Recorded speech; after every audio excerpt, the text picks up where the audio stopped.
teman-teman semua, saya Dona Dwika Putri, NIM A1F119010R001, mahasiswi semester 3, Program Studi Pendidikan Guru Pendidikan Anak Usia Dini, Fakultas Keguruan dan Ilmu Pendidikan Universitas Jambi. Nah, di video kali ini, saya akan memaparkan beberapa materi pengenalan kegiatan sains untuk anak usia dini yang ditujukan sebagai tugas ujian akhir semester mata kuliah pengenalan kegiatan sains untuk anak usia dini dengan dosen pengampu Ibu Dr. Anda Kasmiati, MPD. Nah, teman-teman, materi pertama yang akan kita bahas yaitu sains tentang mengenal alam. Di sini kita akan mengetahui apa-apa saja yang terdapat di alam semesta ini, mulai dari fenomena alam, gejala alam, dan juga ada yang namanya tata surya. Nah, pengertian tata surya yaitu sekumpulan benda-benda yang terdapat di langit.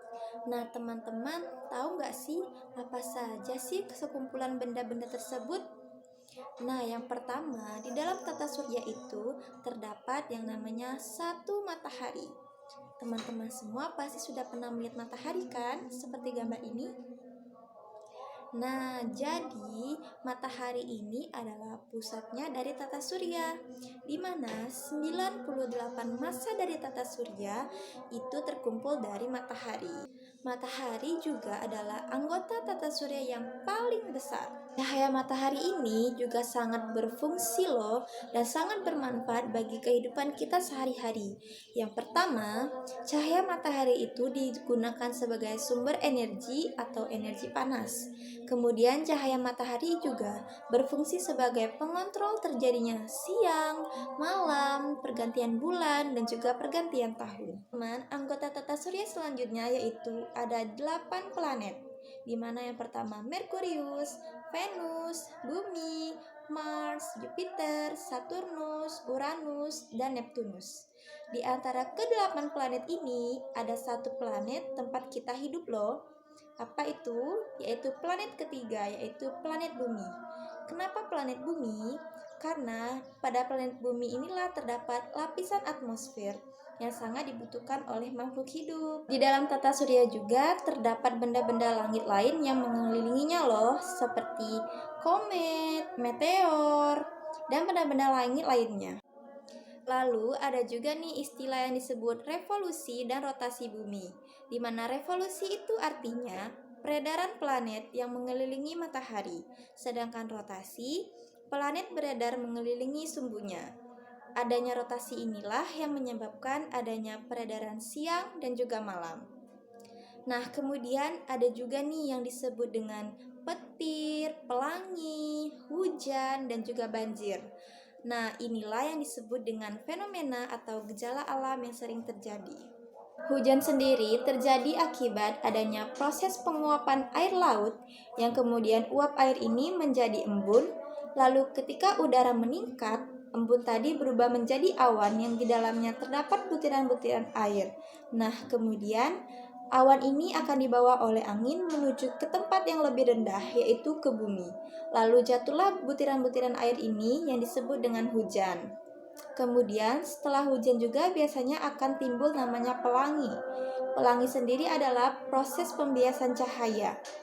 Kemudian juga jika intensitas air hujannya sangat banyak dan tidak ada penampungan, maka di bumi akan terjadi banjir, teman-teman.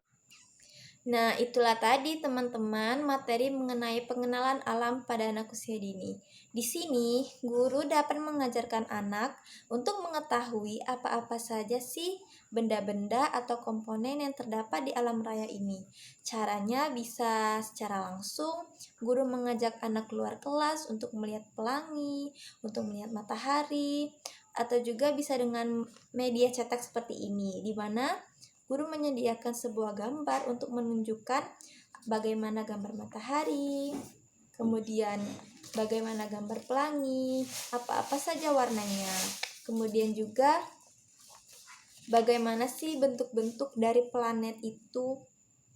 Nah, metode lain guru bisa juga menggunakan sarana proyektor, di mana guru bisa menampilkan proses terjadinya hujan, bunyi petir, dan sebagainya. Materi kedua yang akan kita bahas yaitu pengenalan ilmu kimia di kehidupan sehari-hari. Nah, ilmu kimia sendiri artinya ilmu yang terkait dengan kehidupan sehari-hari atau gejala alam, mulai dari sandang, pangan, bahan bakar, serta obat dan juga melibatkan ilmu kimia. Nah, ada beberapa peranan ilmu kimia di dalam beberapa bidang kehidupan ini. Di sini saya akan mengambil contoh. Yang pertama, ada pada bidang kesehatan, di mana teman-teman, ilmu kimia sangat berperan dalam pembuatan obat-obatan, di mana dalam pembuatannya ini sangat berdasarkan hasil penelitian terhadap sebuah proses atau reaksi bahan kimia terhadap sebuah penyakit. Berarti, obat-obat yang sering kita konsumsi ketika kita sedang sakit itu juga di dalamnya terdapat bahan kimia loh. Yang kedua yaitu pada bidang pertanian, di mana analisis kimia akan memberikan sebuah informasi mengenai kesuburan tanah. Hal ini dapat membantu para petani dalam menentukan tumbuhan mana yang kekurangan zat. Ilmu kimia dalam bidang pertanian juga sangat berperan dalam pembuatan pupuk teman-teman, di mana pupuk ini yang akan membantu tanaman untuk terhindar dari serangan hama. Berikan beberapa contoh bahan kimia yang terdapat di dalam kehidupan kita sehari-hari. Yang pertama yaitu ada air.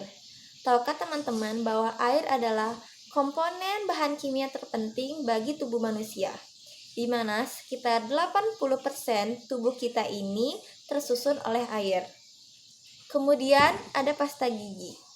Pasta gigi ini juga di dalamnya terdapat bahan kimia loh, yang dapat membunuh bakteri dan menghindarkan gigi kita dari segala penyakit. Kemudian ada obat-obatan. Nah, obat ini seperti yang sudah kita jelaskan tadi teman-teman, di mana di dalam prosesnya ini membutuhkan bahan kimia. Lalu ada parfum. Nah, bahan kimia yang terdapat dalam parfum ini nantinya dapat menghasilkan aroma atau wangi yang kita inginkan. Nah, itulah tadi teman-teman beberapa contoh bahan kimia yang terdapat di sekitar kita. Masih banyak lagi loh contoh-contoh bahan kimia lainnya seperti garam, gula. Nah, baterai HP itu juga termasuk bahan kimia. Ternyata dampak dari penggunaan bahan kimia juga dapat ditimbulkan. Contohnya, jika di dalam sebuah bahan makanan atau dalam sebuah makanan terkandung bahan kimia, ini akan merusak organ vital kita. Contohnya seperti hati, jantung, dan ginjal kita akan terganggu loh teman-teman. Dan juga bisa menimbulkan berbagai penyakit dalam tubuh kita. Materi ketiga yang akan kita bahas yaitu mengenai penggolongan materi. Materi adalah segala sesuatu yang menempati ruang dan memiliki massa. Berdasarkan fisik atau wujudnya, materi itu terbagi menjadi 3. Yang pertama gas, cair, dan padat. Gas yaitu zat atau benda yang volume dan bentuknya selalu berubah-ubah sesuai dengan tempat atau wadahnya. Contohnya yaitu seperti awan, balon, dan juga ban.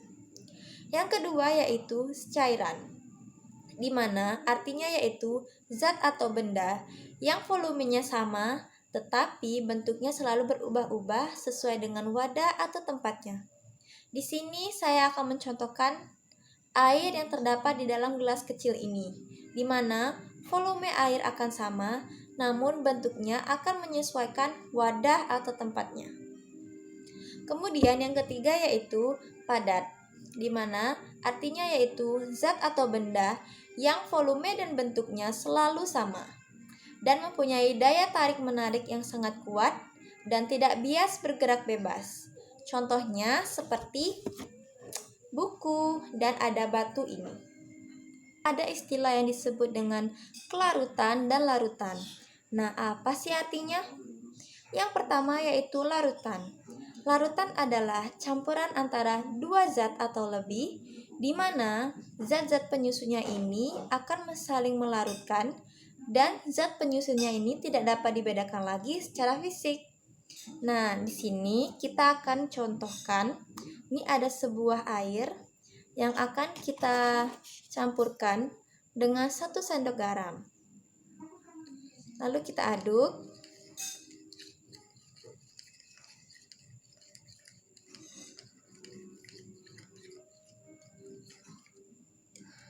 Di sini dapat kita lihat bahwa antara zat air tadi dengan zat garam akan bercampur dan bentuknya tidak dapat dibedakan lagi. Inilah yang dinamakan larutan. Sedangkan kelarutan pengertiannya yaitu kemampuan zat terlarut untuk dapat larut dalam sejumlah pelarut terhadap sebuah suhu tertentu.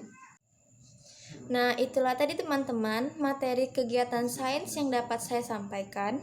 Dengan begini diharapkan anak usia dini dapat mengoptimalkan cara kerja panca inderanya seperti melihat, mencium, meraba, dan juga mendengar segala sesuatu atau fenomena yang terjadi di sekitarnya.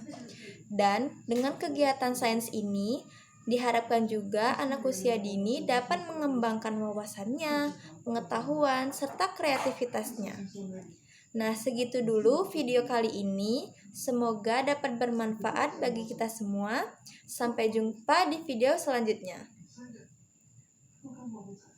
I need somebody who can love me at my